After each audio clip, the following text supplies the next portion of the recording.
অনেকদিন পরে গেমে আসছি, গেমের স্ক্রিনটা অন করেছি, খুব শান্তি লাগতেছে দেখতে।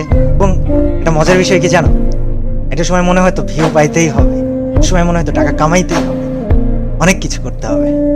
এটা এখন কি মনে হয় জানো, এখন মনে হয় কিছু একটা করে যেতে হবে যেটা যেন মানুষ আমাকে আজীবন মনে রাখবে। আগে অনেক কিছুতে ভয় পেতাম, আর এখন জাস্ট একটা কথা বলি যে আগে ভয় পেতাম বা কাউকে থামাইতে হলে চিল্লা পাল্লা অনেক কিছু করতাম। এখন সবচেয়ে ধীর স্থির ভাবে, সবচেয়ে নরম কণ্ঠে, সবচাইতে ইফেক্টিভ কাজগুলা করে দেখাইতে চাই। আমার জন্য দোয়া করো, আমার সাথে থাইকো। আর বিশাল অ্যামাউন্ট অফ মানুষ আমাকে প্রশ্ন করতেছে, কল দিতেছে যে ভাই আপনার চ্যানেলের 1800 ভিডিও কোথায় গেল।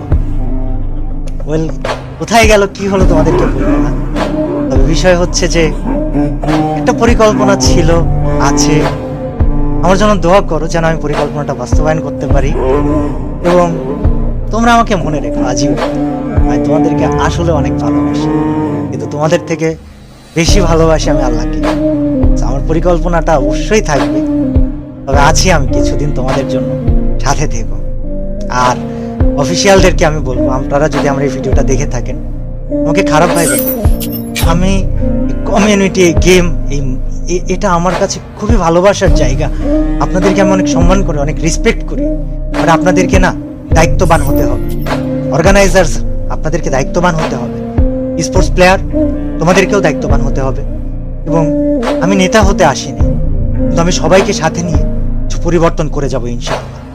আমাকে অনেক অনেক জায়গা থেকে, আমি ফ্রি ফায়ার ক্রিয়েটর বলে অনেক সময় অনেক কথা বলা হয়েছে যে কি করতেছেন আপনি, হ্যান ত্যান সাত শত। তবে আমি ফ্রি ফায়ারকে সম্মানের জায়গায় রেখে